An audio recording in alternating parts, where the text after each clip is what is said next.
Assalamualaikum warahmatullahi wabarakatuh. Selamat pagi rekan-rekan mahasiswa. Pada saat ini dalam mata kuliah metode georesistivitas dan elektromagnetik dengan saya sebagai dosen pengampu mata kuliah Febria Anita MSc. Dalam satu semester ke depan kita akan membahas mengenai metode-metode yang berhubungan dengan georesistivitas dan elektromagnetik.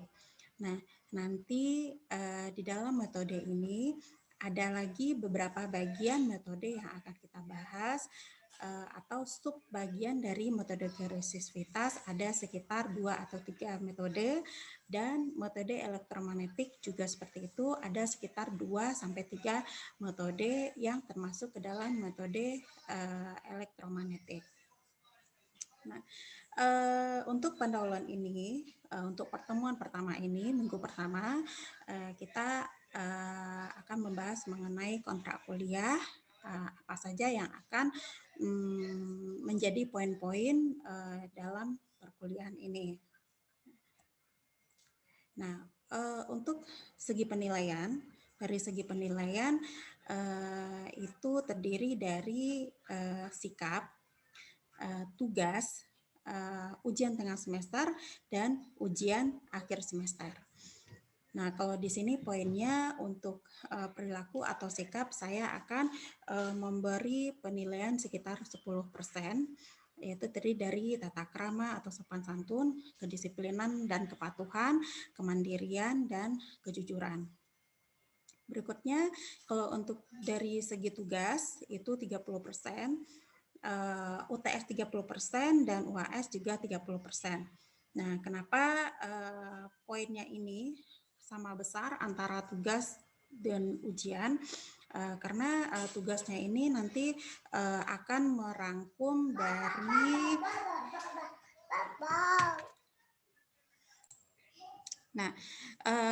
tugas ini nanti saya akan menyuruh untuk membaca jurnal-jurnal, untuk mencari jurnal, atau untuk menyelesaikan persoalan-persoalan yang berhubungan dengan metode georesistivitas dan elektromagnetik. Sehingga penilaian untuk tugas ini saya memberi poin yang cukup besar, yaitu sekitar 30%. Jadi jika Anda menyelesaikan tugas dengan baik, bisa membaca jurnal, bisa meresume jurnal dengan baik, maka itu sudah membantu dalam mendapatkan hasil yang lebih baik dan pemahaman tentang materi perkuliahan ini dengan sangat baik. Berikutnya untuk ujian tengah semester.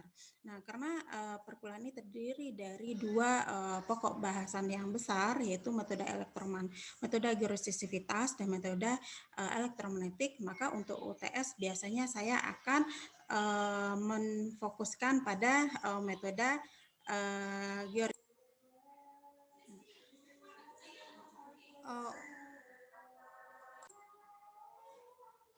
Nah, untuk materi UAS nanti adalah metode elektromagnetik.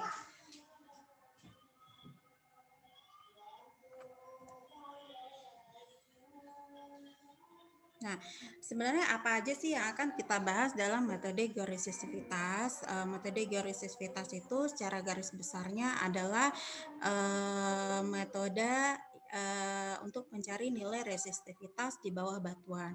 Ada beberapa metode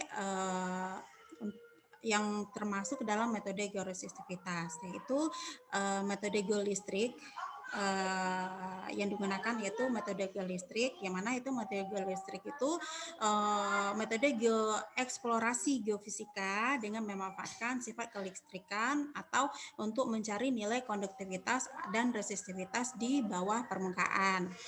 Nah, apa saja sih yang mencakup dalam metode geolistrik ini, yaitu metode tahanan jenis atau resistivitas, metode polarisasi terimbas, dan metode potensial diri. Dan di dalam jadi nanti, kita selama, tengah semester, akan membahas metode, georesistivitas ini, baik itu metode tahan jenis, resistivitas, atau metode polarisasi.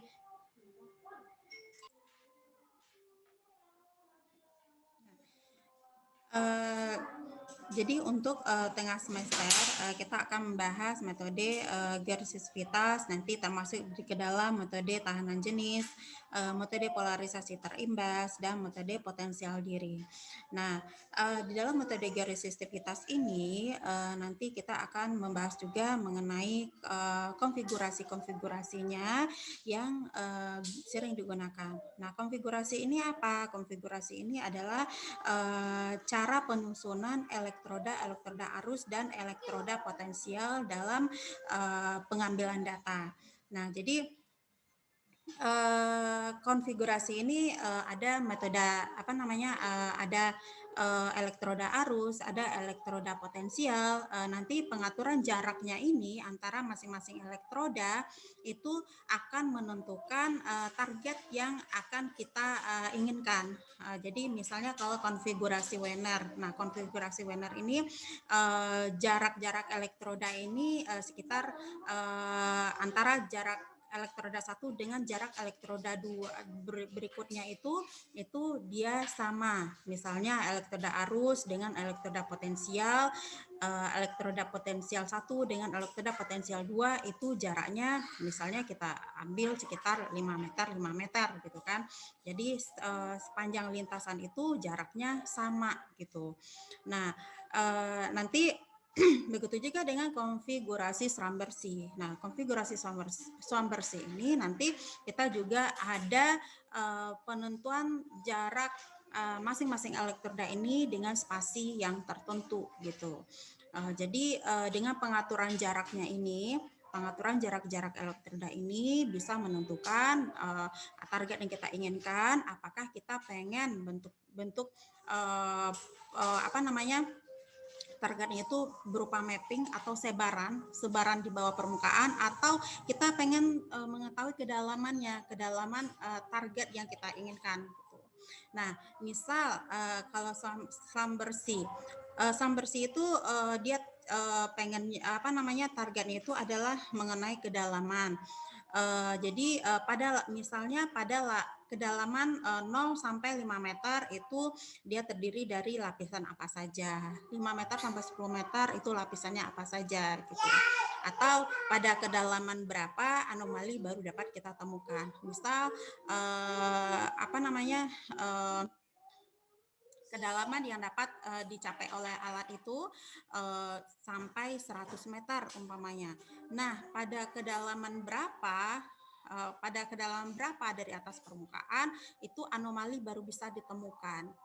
Nah, jadi konfigurasi-konfigurasi ini akan menentukan target yang kita inginkan. Nah, jadi sebelum kita survei ke lapangan, sebelum kita mengambil data, kita harus menentukan dulu targetnya itu seperti apa, bentuk lahan daerah survei itu dia seperti apa gitu.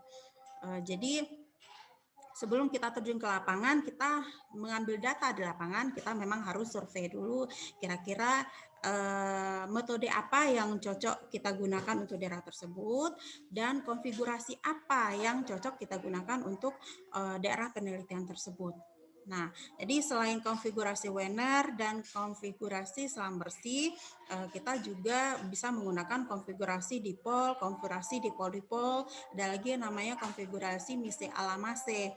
Jadi banyak konfigurasi yang bisa kita gunakan di dalam penelitian metode georesistivitas ini.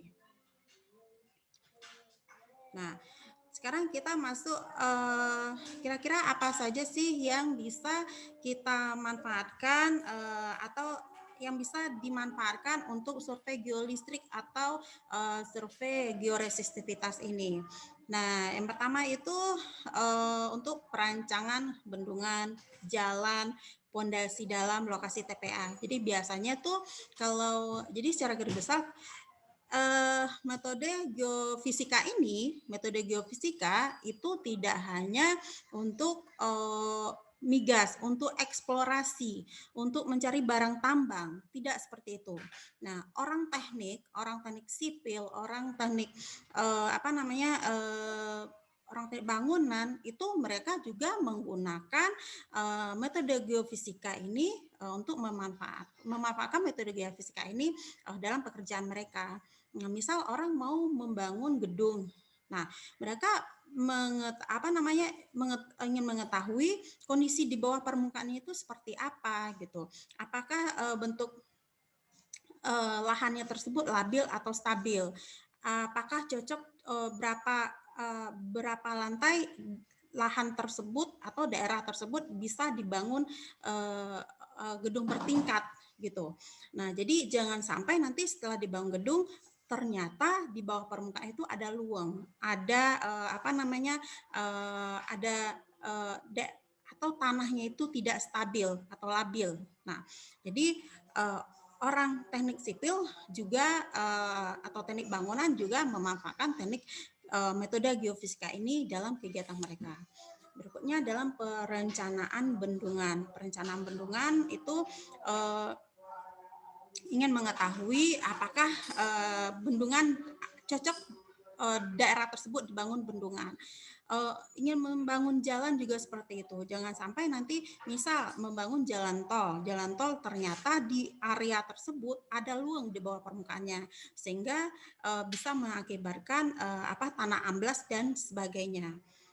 Nah, selain itu juga untuk lokasi TPA. Lokasi TPA itu tempat pembuangan akhir. Nah, jangan sampai nanti jika suatu pemerintahan daerah ingin membangun lokasi TPA, jangan sampai lokasi TPA itu bisa mengakibatkan pencemaran lingkungan terhadap daerah sekitarnya. Jadi ingin mengetahui bagaimana persebaran air lindi atau air dari pembuangan sampah tersebut, apakah mempengaruhi pencemaran lingkungan pada daerah sekitarnya. Nah, berikutnya yaitu survei potensi akuifer air tanah. Nah, kalau ini misalnya di suatu daerah pengen ingin memanfaatkan air tanah. Air tanah itu kan kedalamannya tuh berpuluh-puluh meter dari atas permukaan. Nah, jangan sampai nanti kita kita eksploitasi dulu, baru pada kedalaman ibaratnya kita tebak-tebakan, kita pasang alat, kita menduga bahwa di bawah permukaan ini pada kedalaman sekian udah ada air gitu. Nah, jangan sampai seperti itu karena akan tidak ekonomis. Jadi kita memang bisa untuk mensurvei terlebih dahulu daerah tersebut kedalaman air tanah itu seberapa. Berikutnya untuk pencemaran limbah industri, berikutnya untuk penyediaan air baku, pemetaan zona air jenuh dan bidang kelongsoran tanah. Pemetaan zona kedap dan zona poros batuan tanah. Dan masih banyak lagi manfaat dari survei georesistivitas ini di dalam kehidupan.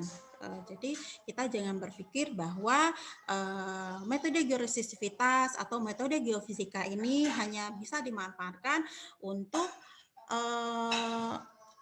mencari bahan tambang atau material di bawah permukaan gitu. Tapi juga bisa dimanfaatkan untuk kehidupan orang banyak. Contohnya ingin mencari air tanah, ingin mencari